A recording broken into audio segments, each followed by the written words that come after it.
정보보안 업계의 동향에 관한 내용을 보도록 하겠습니다. 이 동향에 관한 내용을 보기에 앞서 제가 정리한 동향에 관한 부분들은 이건 이제 최근에 올해 작년 말이죠. 피사에서 인터넷진흥원에서 조사해서 정리를 한 최근에 이제 국내의 정보보안 관련 산업, 정보보안과 물리보안 관련 산업의 규모라든가 그런 관련 내용들에 대해서 조사된 그런 내용입니다. 그래서 그런 것들만 다루기에는 좀 딱딱하기도 하고요. 그 이전에 정보보안이라고 하는 것이 왜 필요하게 됐느냐, 그 역사적 어떤 배경이라든가 그런 것들도 살펴보고, 그에 앞서서 일단 정보보안이라고 하는 것이 무엇인지, 그리고 정보보안의 목표가 무엇인지를 먼저 좀 살펴보도록 하겠습니다.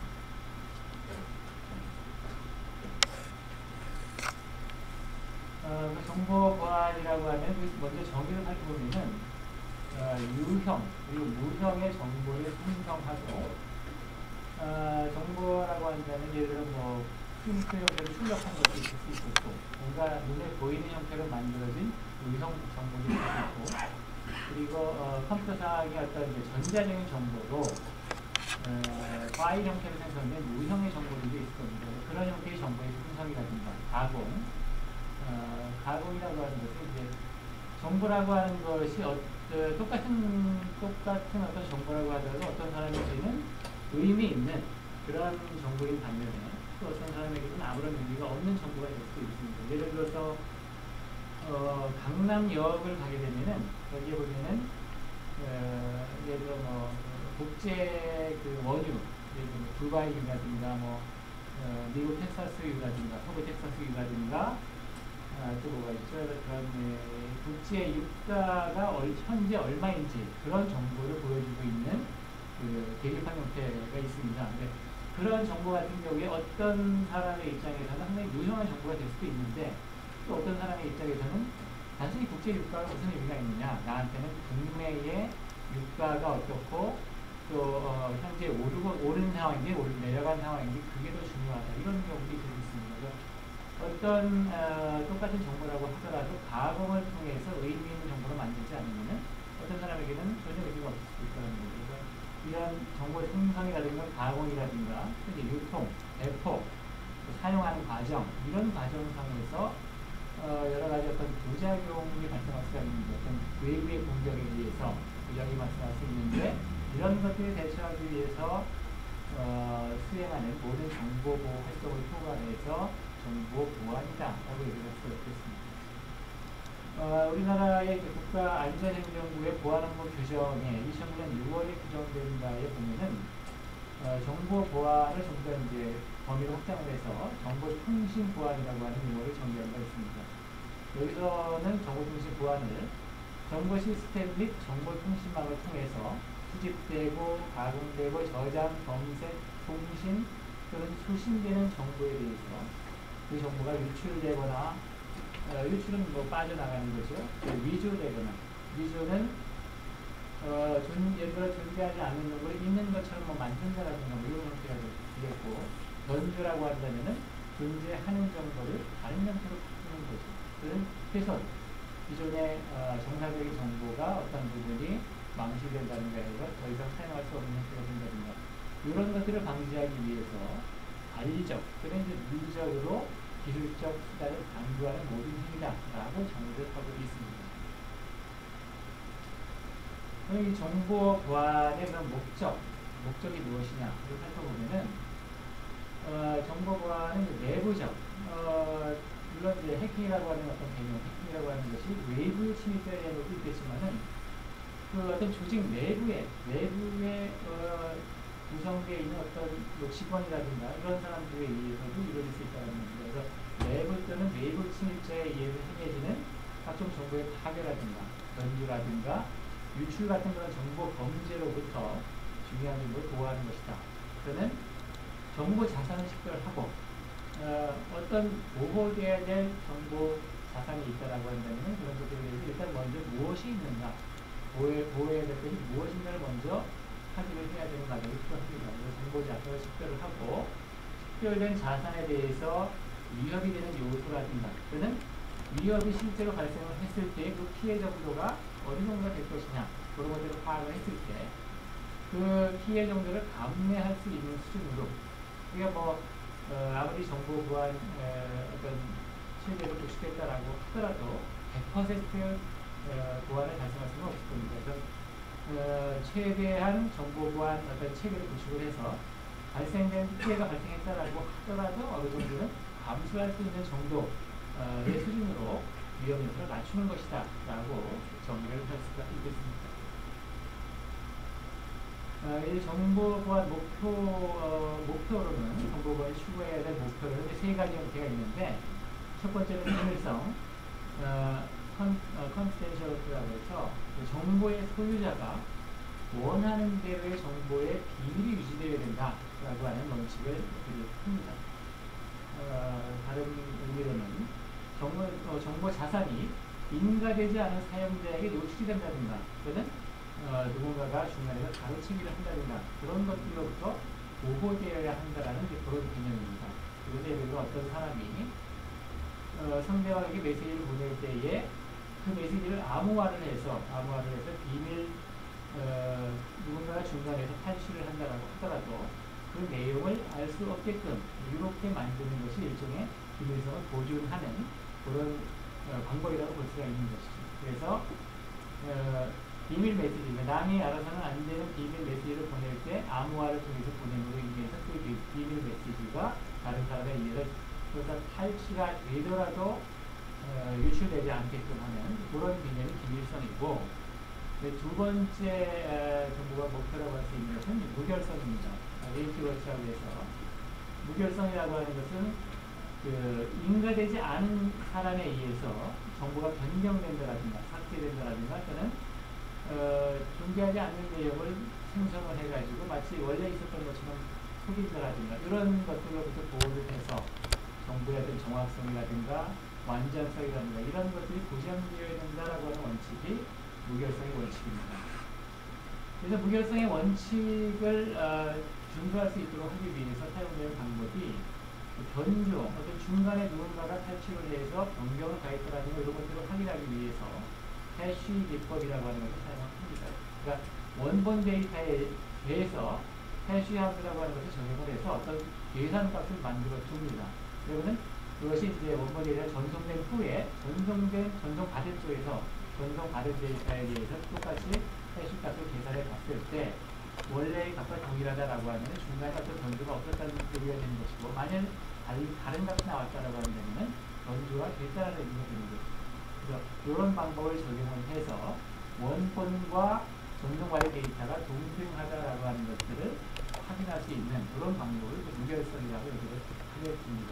앞에서와 마찬가지로 비밀 메시지를 전송하고자 할 때에 암호화를 해서 탈취, 재발자 의미가 없도록 하고 또 그 받은 이후에 그 메시지를 암호화를 푼 후에 그것을 다시 해시 계산을 통해서 원래 것과 일치하는가라고 하는 것들을 확인하는 그런 과정을 통해서 무결성을 유지할 수가 있게 됩니다.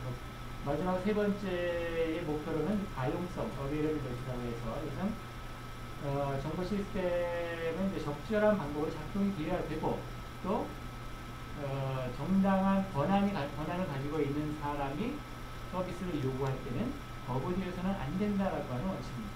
그래서 항상 예를 들어 어떤 서버를 통해서 서비스를 받고자 하는데 그 서버가 사용자, 그러니까 정당한 권한을 가지고 있는 사용자가 원할 때는 항상 서비스를 해줘야 되기 때문에 예를 들어 서버를 이중화한다든가 그 액티브 스탠드바이 서버라고 해서 하나는 정상적으로 동작을 하고 있고 또 하나는 준비 상태로 있으면서 동작하고 있는 서버의 어떤 서버를 통해서 전송되는 데이터에 대해서 동기화 과정을 계속 수행을 합니다. 그래서 액티브 서버와 스탠드바이 서버가 항상 데이터에 있어서는 동일한 내용을 갖도록 하고 그 다음에 만약 액티브 서버가 문제가 생겼다 그러면은 스탠드바이 서버에 대해서 액티브 서버의 그 IP 주소를 그대로 세팅을 해서 스탠드바이 서버가 액티브 서버의 역할을 하도록 하는 그런 형태의 서버의 이중화를 통해서 서버가 어떤 액티브 서버에 문제가 생겼다라고 하더라도 정상적으로 항상 동작할 수 있게끔 하는 이런 방법을 적용을 할 수가 있습니다. 그 다음에 계속해서 이런 정보 보안이라고 하는 분야가 왜 필요하게 됐느냐, 역사적 배경, 정보 보안의 역사에 관해서 살펴보고, 그 다음에 최근에 발생됐던 보안 문제 사례, 그 다음에 최근에 보안 관련 뉴스에 대해서 몇 가지 살펴보도록 하겠습니다. 먼저 1950년대로 넘어가면은 1950년대 이전으로 가게 되면 1918년에 폴란드의 그 정보 보호 전문가들이 애니그마라고 하는 시스템을 개발을 합니다. 이것은 이제 평문 메시지를 암호화를 해가지고 그 메시지, 암호화된 메시지는 뭐 전혀 의미가 없는 문장이 되버리니까 그 내용을 예를 들어 중간에 탈취하더라도 파악할 수가 없는 거죠.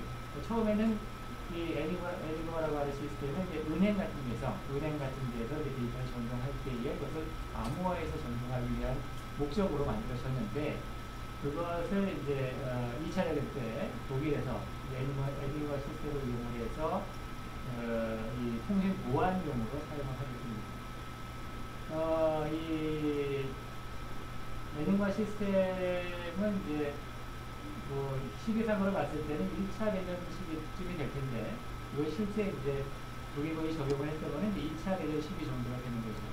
그래서 2차 대전 시기에 독일군이 이것을 사용을 하면서 이 애니그마에 의한 암호 체계를 절대 뚫릴 염려가 없다라고 생각을 했었는데, 사실은 이제 이 자체를 폴란드의 정보가 관련 그 종사자들이 개발했던 것이기 때문에 부분적으로 이 암호를 해석할 수 있는 방법을 개발하게 됩니다. 그래서 어느 정도는 이제 뚫린 부분도 있었고, 또 가장 결정적인 거는 독일군의 유보트라고 하는 잠수함이 이제 공격을 받아서 격침되는 과정에서 거기에 연합군의 이제 군대들이 그 잠수함에 침투를 해서 잠수함에 보관되어 있던 그 관련 정보들을 탈취를 함으로 해서 이제 관련 애니그마의 어떤 보안 관련 사항들을 탈취해서 이 암호를 해석할 수 있는 그런 방법을 알 수 있게 됐던 것이죠. 그리고 1944년이면 이제 2차 대전이 끝나기 전 해죠. 1944년 1월에 그 알렌 튜어링이라고 하는 전산학 쪽을 전공하시는 분 같은 경우는 튜어링 머신이라고 하는 분을 한번 들어보셨을 겁니다. 알렌 튜어링이라고 하면은 뭐 최초의 해커다라고도 불리기도 하고, 이 사람이 이제 이 애니그마 독일군이 사용을 한 이 애니그마 암호문을 회복하기 위한 컴퓨터인 콜로서스라고 하는 개발을 하게 됩니다. 이 콜로서스라고 하는 것은 그 2차 대전 기간 동안에 이제 독일이 애니그마를 이용해서 암호화를 했는데, 그것을 이제 해독하는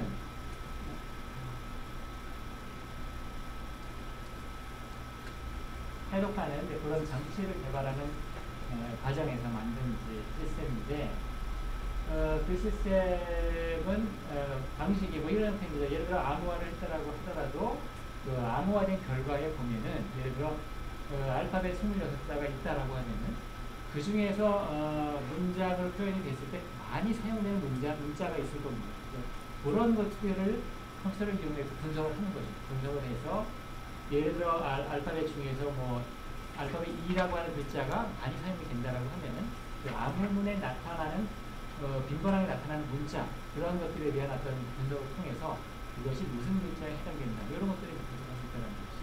그런 방법을 예를 들어 사람이 한다고 하면 도저히 뭐 불가능한 분석이 되겠지만, 그것을 컴퓨터 시스템을 개발함으로 인해서 그런 분석을 통해서 독일군의 암호를 해석할 수 있는 그런 방법을 개발했다는 얘기입니다. 1960년대로 넘어가게 되면은 이제 해킹이라고 하는 용어가 처음으로 등장하게 되는데,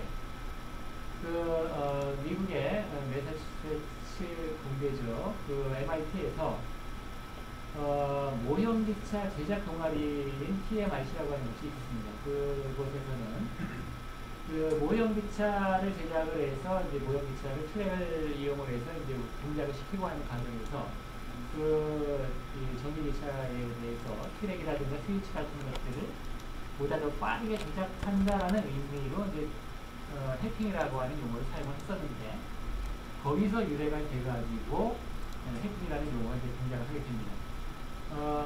이제 이 MIT라고 하는 학교에다가 대학에다가 당시에 이제 미국에서 덱이라고 하는 회사가 있었습니다.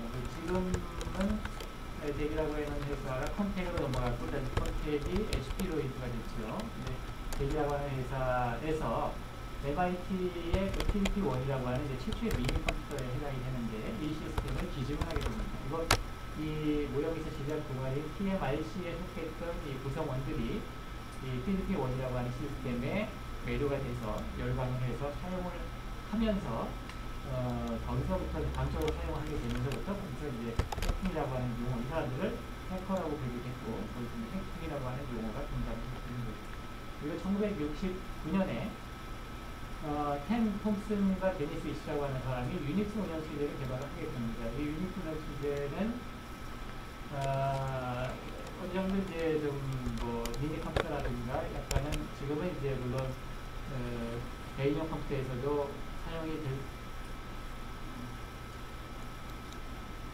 대인용 컴퓨터에서도 활용이 되고 있고 유닉스를 본딴 그 유닉스라고 하는 운영체제가 많이 활용이 되고 있긴 하지만 이것은 처음에는 어느 정도 이제 중형이나 미니 컴퓨터 정도에서 사용이 되는 그런 시스템으로 개발이 됐던 것이고 아무래도 초창기에 개발된 운영체제이면서 또 이 유닉스라는 운영체제 자체를 처음에는 이제 어셈블리어라고 하는 기계어에 가까운 프로그래밍 언어로 사용해서 개발을 했지만 나중에는 이것이 이제 C 언어라고 하는 좀 더 고수준의 언어, 하이레벨 랭귀지를 이용을 해서 다시 이 운영체제가 개발이 됐기 때문에 이 운영체제에 대한 어떤 소스 같은 것들도 널리 유출이 됐, 유포가 될 수가 있고, 배포가 됐고, 그런 것들 때문에 이 유닉스 시스템에 대해서 이제 전문적으로 많은 정보를 습득할 수가 있게 된 것이고, 또 어떤 이 유닉스라고 하는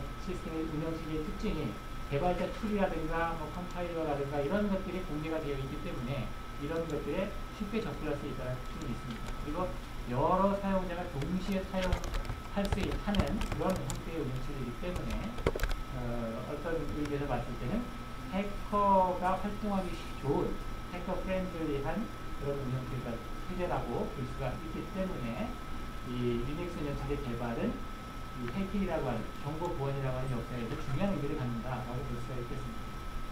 그리고 이제 최초의 어떤 해킹이라고 볼 수 있는 사건은 이 컴퓨터보다는 이 프리킹이라고 하는 것이 있는데 이것은 이제 그 전화 시스템에 대해서 전화를 예를 장거리 전화, 그러니까 뭐 시외전화 같은 것들을 문자로 쓸 수 있는 어떤 방법을 발견을 해서 문자로 쓸 수 있는 활용 그런 형태를 이제 일종의 해킹의 시초로 보고 있습니다. 그래서 그런 방법을 최초로 발견한 조 잉글레시아라고 하는 사람이 그 장거리 전화가 자동으로 연결이 되는 과정에서 그 과정에서 어떤 이제 특정한 주파수의 소리가 들렸다라는 겁니다. 그것은 이제 2600Hz 정도가 되는 소리가 들리면서 그것에 의해서 이제 전화 시스템이 연결이 되는데 그것을 이제 흉내를 내가지고 2600Hz 정도가 되는 히타라고 들게 되면 장거리 전화가 연결이 되면서 실제로는 그러니까 시스템상에서는 연결을 해주지 않은 것인데도 연결이 된 상태가 되버리니까 전화를 무료로 쓰는 상황이 되거든요. 그러니까 이것이 일종의 최초의 해킹의 개념으로 등장을 하게 됐습니다. 1970년대로 넘어가게 되면 71년도에 레이 톰 닐슨이라고 하는 사람이 자료에는 이름이 잘못되어 있을 겁니다. 레이 톰 닐슨이라고 하는 사람이 최초의 이메일 시스템, 이메일 프로그램을 개발을 하게 됩니다. 그래서 이 이메일 프로그램을 이용해서 아르파넷이라고 하는 것은 그 당시에 이제 컴퓨터들이 네트워크로 연결이 되면서 어떤 교육용 컴퓨터들이 됐고, 그러니까 대학에 있는 컴퓨터들, 이제 네트워크에 연결된 것이 이제 아르파넷이 되고, 그 다음에 그것이 이제 군사용 목적의 컴퓨터까지 확장된 것이 이제 딜넷이라고 하는 것이 있습니다. 그러니까 이 아르파넷이라고 하는 것을 통해서 이 이메일 프로그램을 이용해서 그 메일 발송을 하는 최초의 그 이메일 개발자가 됩니다. 그 당시에 우리가 이제 볼뱅이 또는 정확한 명칭은 이제 @사인이라고 하는데 이것을 이용해서 앞부분에는 아이디, 뒷부분에는 이제 해당 사용자의 이메일 서버 위치한 이메일 시스템 위치하는 그 컴퓨터의 주소가 됩니다. 주소가 들어가는 형태로 해서 이메일 주소를 이용해서 메일 발송을 하게 되는 사건. 지금 이제 이메일을 이용해서 어떤 트로이 목마라든가 그런 바이러스 전파 이런 것들도 많이 이루어지고 있기 때문에 뭐 어떤 일대의 획기적인 사건이라고 볼 수가 있는 것이죠. 그리고 1975년에 리페젠스타인이라고 하는 사람이 이 시기가 어느 정도 어떤 시기가 되냐 하면은 이제 개인용 컴퓨터라고 하는 것이 등장하는 시기입니다. 그래서 리페젠스타인이라고 하는 사람은 홈브루 컴퓨터 클럽이라고 하는 것을 당시에 이끌고 있었는데 이 홈브루 컴퓨터 클럽에서는 그러니까 모든 사람들에게 일반 대중들이 사용할 수 있는 컴퓨터를 한번 생각을 해보자, 세상에 보자라고 하는 목표로 그런 것에 관련된 논의를 하는 그런 일종의 뭐 토론 그룹이라고 할 수가 있는데 그 그룹의 리더로 역할을 하면서 인류 최초의 데스크탑이라고 할 수 있는 소울이라고 하는 영혼이라고 할 때 소울이 아니고 솔로몬이라고 하는 왕의 이름을 딴 소울이라고 하는 이름의 데스크탑 컴퓨터를 개발하게 됩니다.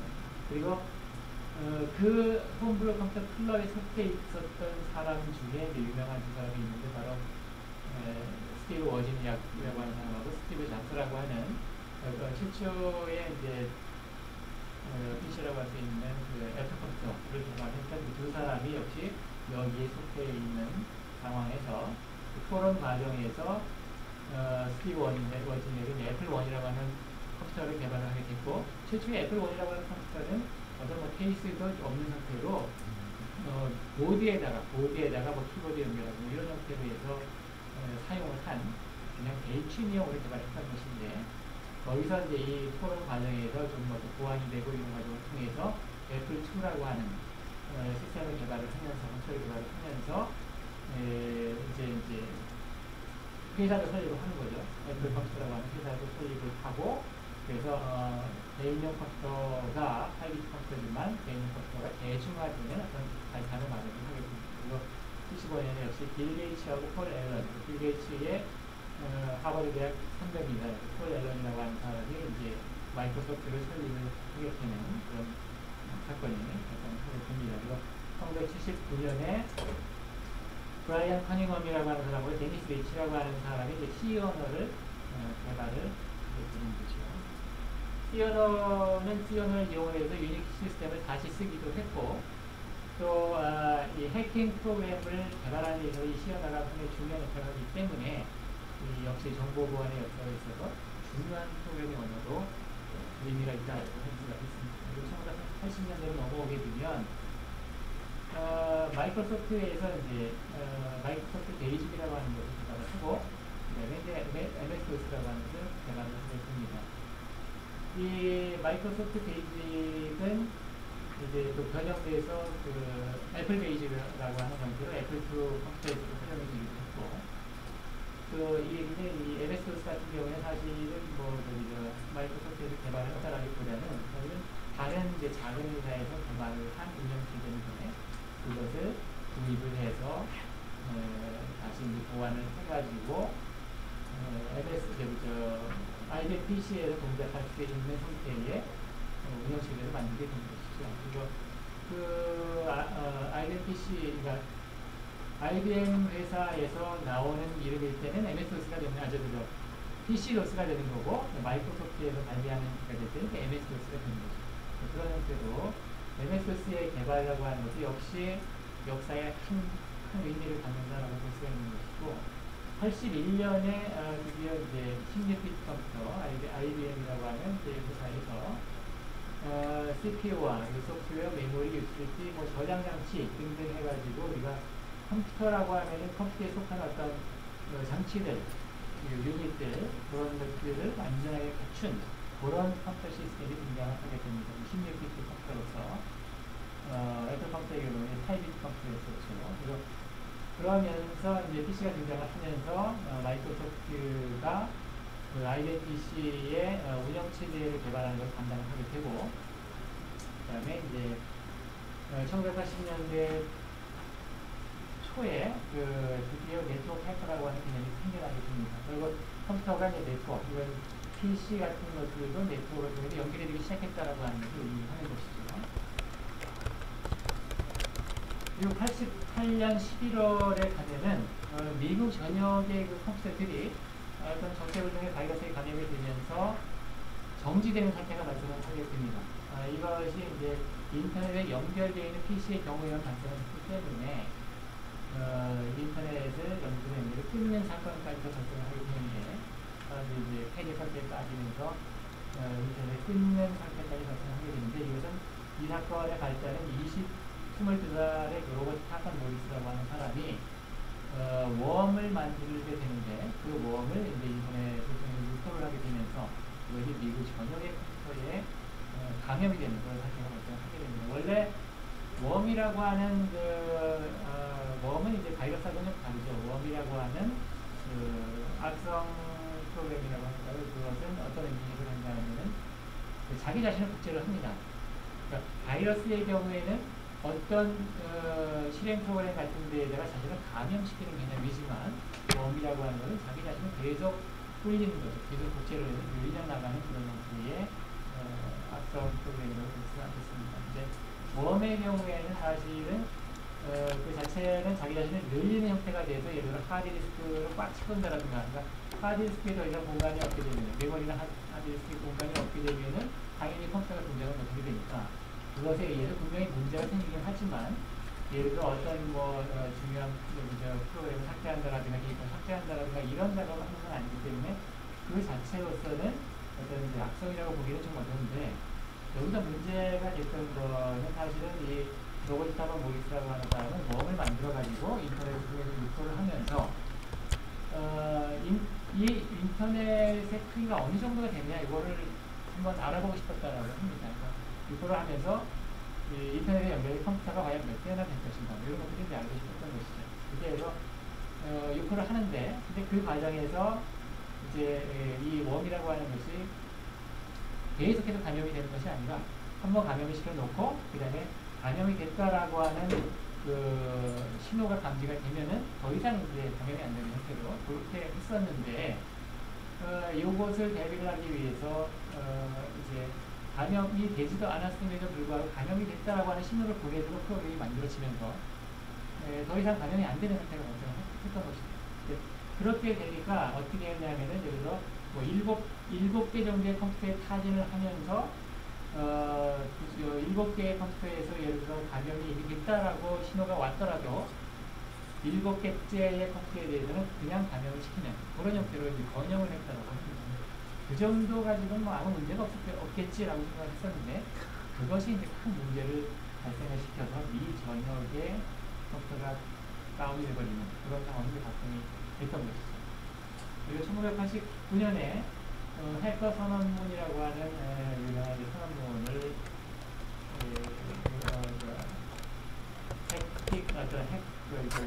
유명한 잡지에 인터넷 잡지인데, 인터넷 잡지에 게재를 했던 것을 유명한 로버트 블랙펜십이라고 하는 사람이 VL 시스템의 매뉴얼 해킹을 하면서 그 사건으로 인해서 체포가 되는 그런 사건이 발생을 하게 됩니다. 이 해커 선언문이라고 하는 것을 읽어보면 뭐랄까 이 사회를 좀 암울하게 주는 그런 느낌을 받으면서 이것에 대해서 좀 반항적인 그런 좀 사상을 표출한다고 할까요? 이제 그런 내용을 좀 담고 있습니다.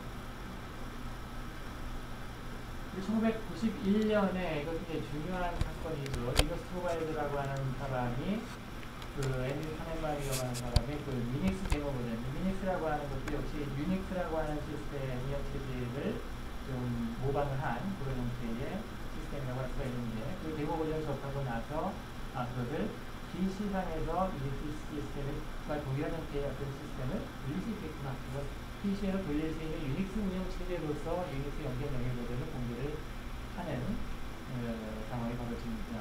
그리고 1994년에 그 이후에 이제 이것을 이 한 사람이 아니라 여러 사람이 이제 소스까지도 공개가 되는 상황이니까 여러 사람이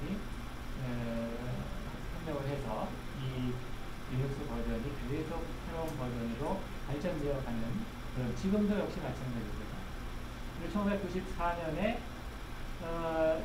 드디어 이제 그 웹이라고 하는 월드와이드 웹이라고 하는 웹이 개발이 됩니다. 넷스케이프라고 하는 곳에서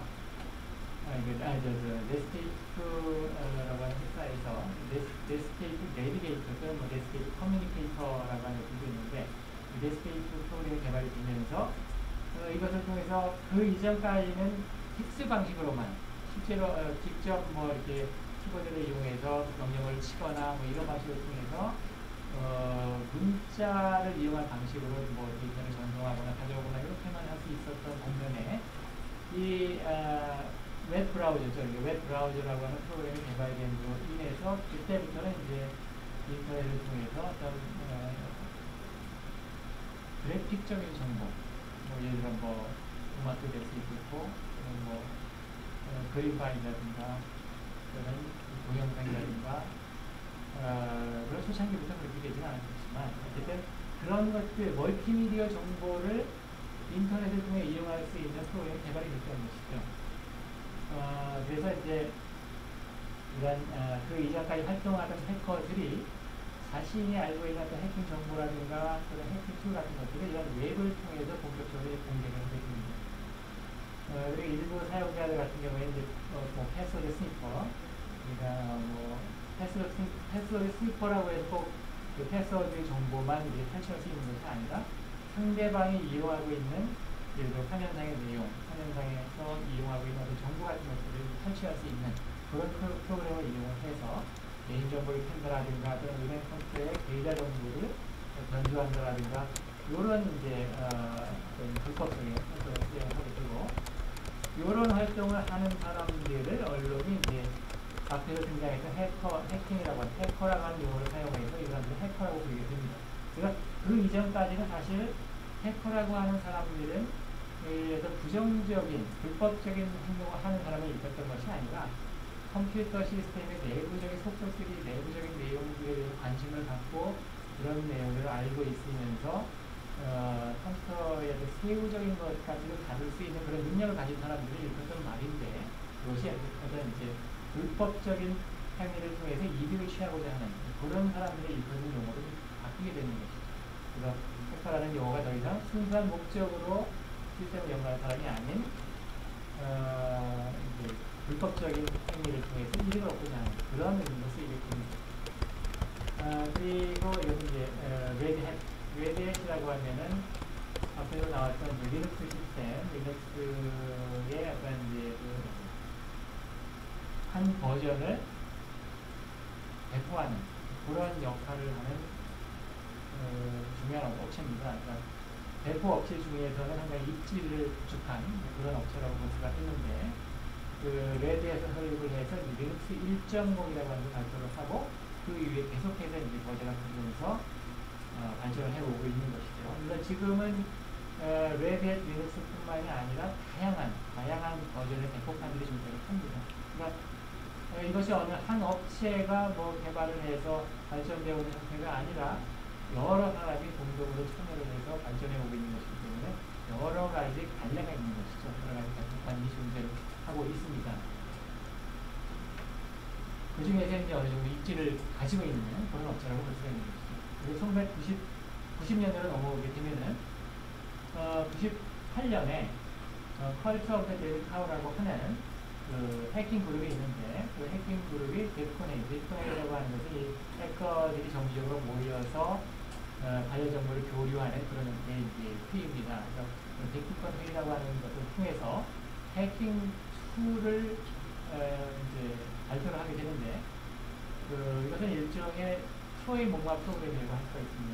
트로이 목마 프로그램은 우리가 그리스 로마 신화에 보게 되면은 이 트로이 목마에 대한 얘기가 나옵니다. 거대한 목마를 만들어가지고 적군의 이제 성을 함락하기가 어려우니까 거대한 목마를 만들어가지고 그 목마 안에다가 군사들을 숨겨놓고 그 목마를 더 이상 이제 싸움을 끝내고 돌아가는 이제 선물로서, 마지막 선물로서 남겨두게 되는 거죠.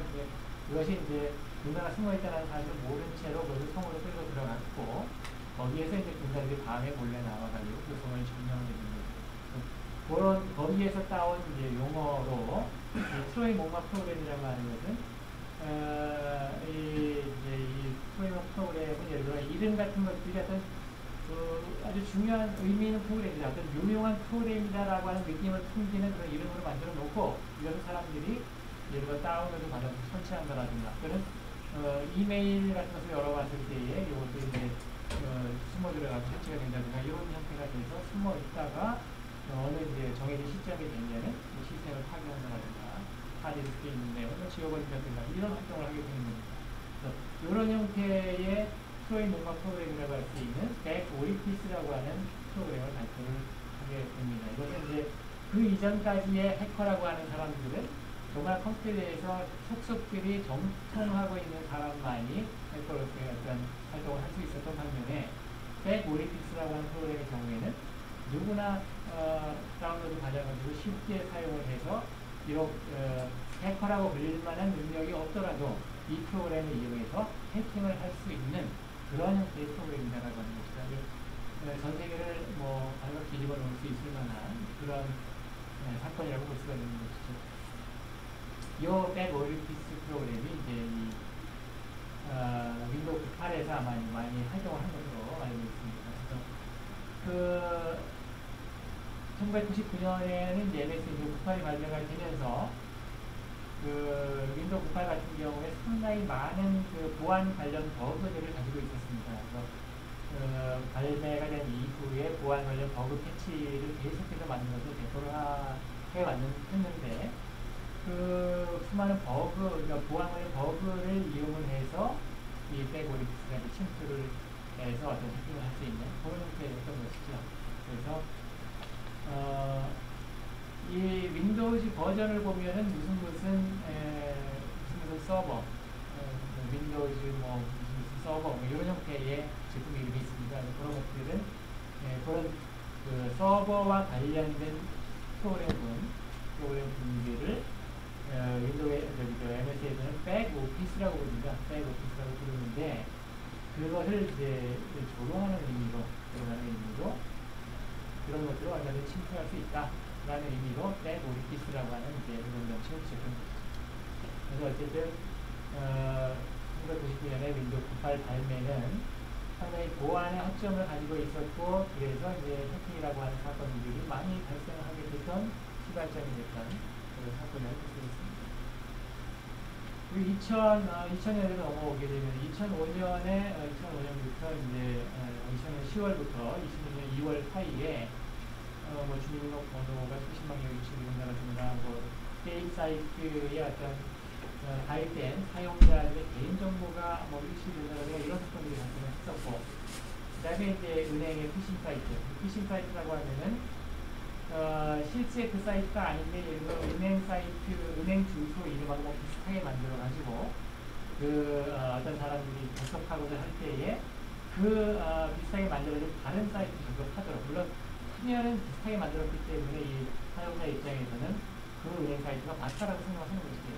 그리로 접속하도록 해서 거기에다가 예를 들어 사용자의 정보를 입력하게 되면은 그 정보를 이제 유출할 수 있기 때문에 그런 형태의 이제 해킹 방식을 피싱이라고 하는 거죠. 그래서 은행의 그 피싱 사이트에 접속하도록 유도를 해가지고 금융 정보를 이제 빼가는 그런 형태의 사건이 일어나게 됩니다. 그리고 2006년에 가게 되면은 2006년 10월에 안심플릭, 여러분들 예를 들어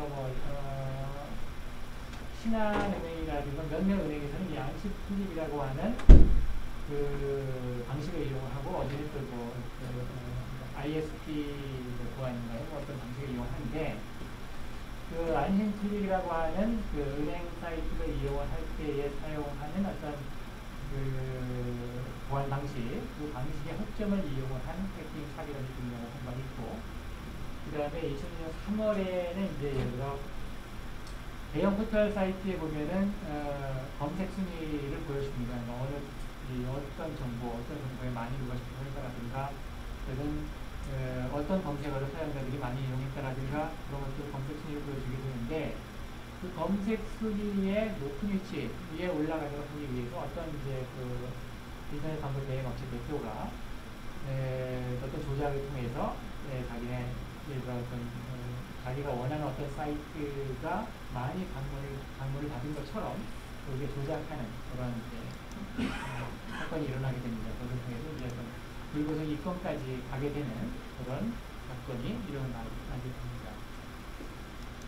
그리고 2007년에 보면은 2007년 1월에 국민은행하고 이제 농협의 고객정보 대량으로 유출되는 피싱 사건이 발생했었고 2007년 2월 8일에는 공인인증서가 유출이 되면서 시중은행이 어떤 불법 유출 사건을 발생하기도 했고 2월 11일에는 이제 CP은행의 해킹 사건이 발생하기도 했고 이런 형태로 그 은행 사이트를 주로 노려서 금전적인 이익을 얻으려는 그런 해킹들이 유출을 하게 됩니다.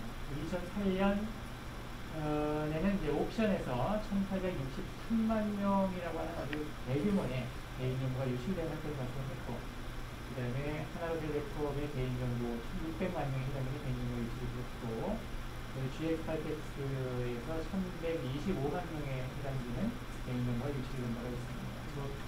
2009년에 정부 기관이라든가 어떤 인터넷 포털 사이트라든가 어떤 은행 사이트라든가 이런 사이트들에 대해서 디도스 공격이 이루어지면서 마비가 되는 사건이 발생을 합니다. 디도스라고 하는 것은 Distributed Denial of Service라고 해서 Denial, 거부죠. 그러니까 분산 서비스 공격이라고 합니다. 분산 서비스 공격이라고 하는 것은 우리가 이제 수많은 사람들이 각자 PC들을 사용하고 있는데 그 PC들이 예를 들어 어떤 악성 프로그램의 공격을 받아서 좀비 PC가 될 수가 있습니다. 그러니까 누군가에 의해서 그러니까 조종을 당할 수 있는 PC가 될 수 있다는 것이죠.